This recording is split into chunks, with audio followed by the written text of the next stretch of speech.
Hello बच्चों, आज की क्लास में बताने वाले हैं क्लास 10th का साइंस का इम्पोर्टेंट ऑब्जेक्टिव क्वेश्चन के बारे में। तो ध्यान देंगे, एक एक क्वेश्चन को आप लोग इसे कॉपी में नोट कर लीजिए और इसे याद भी रख लीजिए, ठीक है, अभी से ही, ताकि एग्जाम का बहुत नज़दीकी टाइम आ गया है। तो चलिए, आपका क्वेश्चन है फर्स्ट नंबर, ये 60 नंबर क्वेश्चन से एक से लेकर आप लोगों को बीच 59 को क्वेश्चन के वीडियो बना दिए हैं इससे पिछले वीडियो में, तो आप लोग जाकर उसे देख लीजिएगा। और आज जो हम बताने वाले 60 से लेकर 80 तक का क्वेश्चन का आंसर, ठीक है। तो चलिए, आपका फर्स्ट नंबर जो क्वेश्चन है, नर युग्मक तथा मादा युग्मक के संयोजन से क्या बनता है, बताइए।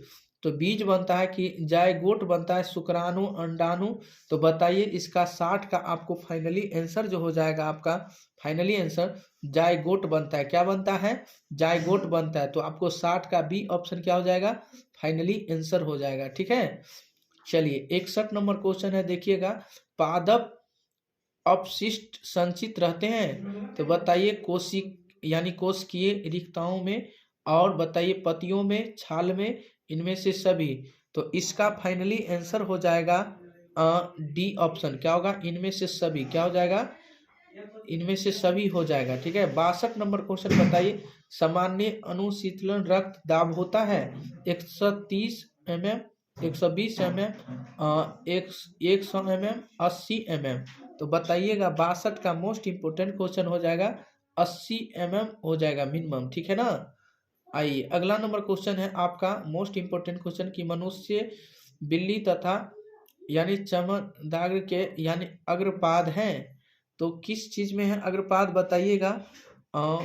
63 नंबर क्वेश्चन मोस्ट इंपोर्टेंट हो जाएगा समजात अंग में। क्या है जी? समजात अंग में हो जाएगा। समजात अंग आपको फाइनली आंसर हो जाएगा, यानी 63 का बी ऑप्शन क्या हो जाएगा, 63 का बी ऑप्शन आपके लिए फाइनली आंसर हो जाएगा, ठीक है। चलिए, आइए अगला नंबर क्वेश्चन के बारे में बताते हैं। 64 नंबर क्वेश्चन, ध्यान दीजिएगा। 64 नंबर क्वेश्चन क्या कहता है, ठीक है। 64 नंबर क्वेश्चन कह रहा है आपका कि पादप में फ्लोएम उत्तरदायी है, तो बताइए इसका फाइनली आंसर होगा कौन सा ऑप्शन सही होगा, बताइए आप लोग कमेंट करके।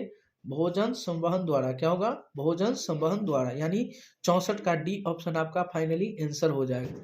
यानी एक वयस्क मनुष्य के कितने दांत होते हैं, बताइए। 28, 36, 32, 34। तो बताइएगा कमेंट करके, आप लोग बताइए कमेंट करके कौन सा हो जाएगा इसका फाइनली आंसर। तो 65 का सी ऑप्शन यानी 32। आपको एक वयस्क मनुष्य के कितने दांत होते हैं, तो 32 होते हैं, ठीक है। पता ना एंड्रोजन क्या है, बताइए। तो बताइएगा नर लिंग का हार्मोन है, मादा लिंग का हार्मोन है, पाचक रस है, इनमें से सभी। तो बताइएगा 66 का मोस्ट इंपोर्टेंट क्वेश्चन क्या हो जाएगा, यानी नर लिंग हार्मोन है। एंड्रोजन क्या है जी?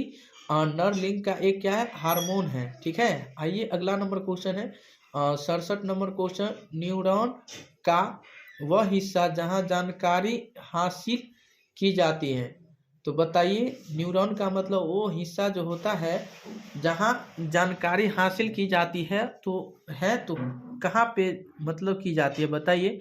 तो ये जो हो जाएगा आपका फाइनली आंसर, आप लोग कमेंट करके बताइए कहाँ पे होगा, ए होगा कि बी होगा कि सी होगा। ध्यान दीजिए, क्या हो जाएगा जी?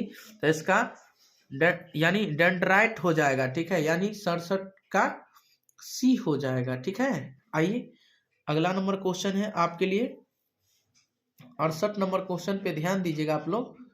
68 नंबर क्वेश्चन क्या कहता है, अनुवांशिकता का सिद्धांत किसने प्रस्तावित किया है, तो बताइएगा इसका फाइनली आंसर 68 का, बताइएगा C option Gregor John Mendel ने, ठीक है। 68 का सी ऑप्शन फाइनली आंसर हो जाएगा। अब बताइए 69 का, प्रकाश संश्लेषण की प्रक्रिया अभिक्रिया निर्भर करती है जल पर, सूर्य की रोशनी पर, क्लोरोफिल पर, इनमें से सभी पर, यानी इनमें सभी पर, ठीक है। तो बताइए 69 का फाइनली आंसर हो जाएगा, यानी इनमें से सभी पर, यानी जल पर भी करता है, सूर्य की रोशनी पर भी करता है, क्लोरोफिल पर भी करता है, ठीक है।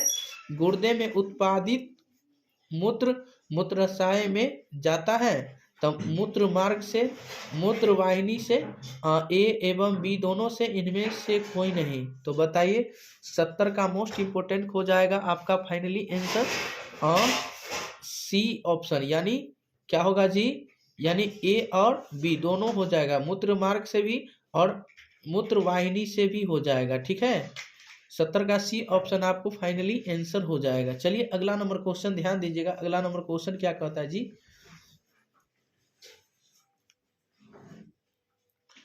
71 नंबर क्वेश्चन देखिएगा आप लोग।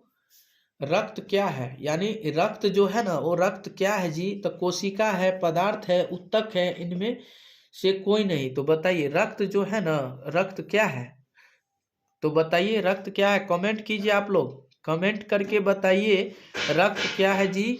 तो रक्त जो है ना वो उत्तक है, क्या है, उत्तक है। रक्त क्या है जी, उत्तक, यानी 71 का सी ऑप्शन आपका फाइनली आंसर हो जाएगा।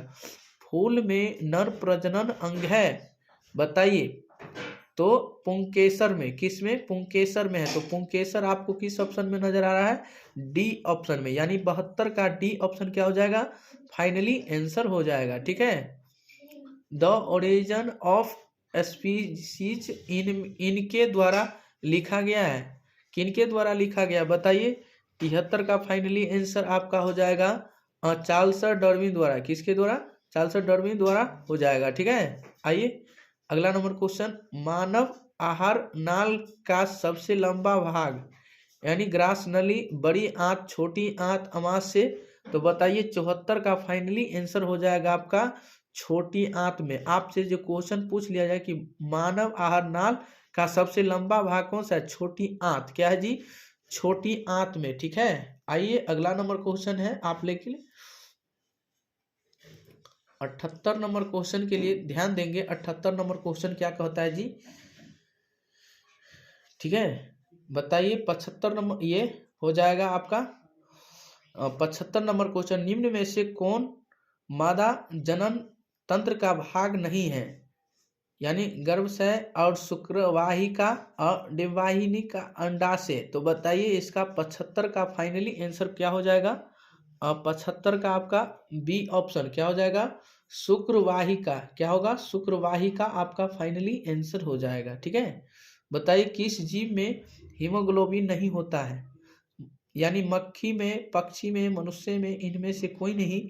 तो बताइए किस जीव में हीमोग्लोबिन नहीं पाया जाता है, तो बताइए 76 नंबर क्वेश्चन हो जाएगा आपको मक्खी में, मक्खी में जो है ना हीमोग्लोबिन नहीं पाया जाता है। ठीक है, आइए अगला, मनुष्य में श्वेत रक्त कोशिकाओं की जीवन अवधि कितनी होती है, बताइए कितनी होती है जी। तो बताइए 2 से 3 महीना, 20 से 30 दिन, 4 महीना से, यानी 4 महीना से अधिक, 12 से 20 दिन तक। तो बताइए इस क्वेश्चन क्या कर रहा है, आप पहले अच्छे से पढ़े, मतलब कोशिकाओं की जीवन की अवधि जो मतलब जीवित कितने दिनों तक रह सकती है। तो बताइए 77 का आपका फाइनली आंसर डी हो जाएगा, यानी 12 से 20 दिन तक, 12 से 20 दिन तक इसका फाइनली आंसर हो जाएगा। ठीक है, प्रसिद्ध पुस्तक द माइक्रोग्राफिया किनके द्वारा लिखी गई थी। तो बताइए 78 का मोस्ट इंपोर्टेंट क्वेश्चन हो जाएगा रॉबर्ट हुक द्वारा। ठीक है, 78 का सी ऑप्शन आपका फाइनली आंसर हो जाएगा। ठीक है, बने रहे आप लोग। बताइए अगला नंबर क्वेश्चन है कि पौधों और पशुओं की कोशिकाओं का वैज्ञानिक अध्ययन क्या कहलाता है। कोशिका विज्ञान, उत्तक विज्ञान, अनुवांशिकी, साइटोजेनेटिक्स। ठीक है, तो बताइए इसका 79 का जो हो जाएगा आपका कोशिका विज्ञान कहलाता है, कोशिका विज्ञान कहलाता है। ठीक है, तो ऐसे भी कह देगा कि कोशिका विज्ञान है क्या, तो पौधों और पशुओं की कोशिकाओं का वैज्ञानिक अध्ययन कहलाता है। ठीक है, समझ गए ना। पौधों में भोजन किस रूप में जमा होता है, तो बताइए ग्लूकोज में, एस्ट्रोज में, प्रोटीन में और फैटी एसिड में। तो बताइए इसका फाइनली आंसर कहाँ हो जाएगा, क्या हो जाएगा, 80 का, यानी ए ऑप्शन ग्लूकोज में ही होता है। ठीक है, तो उम्मीद करते हैं कि आप लोग इसे अच्छे तरीका से समझ गए होंगे। तो चलिए ऐसा वीडियो पाने के लिए हमारे साथ कंटिन्यू जुड़े रहें, और आज के लिए इतना है, तब तक के लिए बने रहें, इससे अगले वीडियो में फिर मिलेंगे। ठीक है, आज के लिए इतना है, तब तक के लिए।